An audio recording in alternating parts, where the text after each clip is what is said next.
Happy morning. Hope all are fine. This is Farida.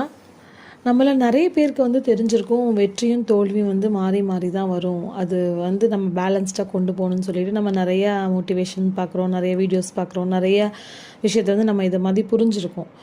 ஆனால் சில இடங்களில் நம்ம என்ன பண்ணுவோன்னா, இப்போ முதலாவது நம்மளுக்கு கிடைக்கிற வெற்றி இருக்குல்ல, ரொம்ப ஹார்ட் ஒர்க் பண்ணி ஒரு ஒரு சின்ன டாஸ்க் நம்ம 100% கம்ப்ளீட் பண்ணி முடிச்சிருப்போம். அப்போ கிடைக்கிற வெற்றியில் நம்ம ரொம்ப குதூகலம் ஆகிடுவோம்.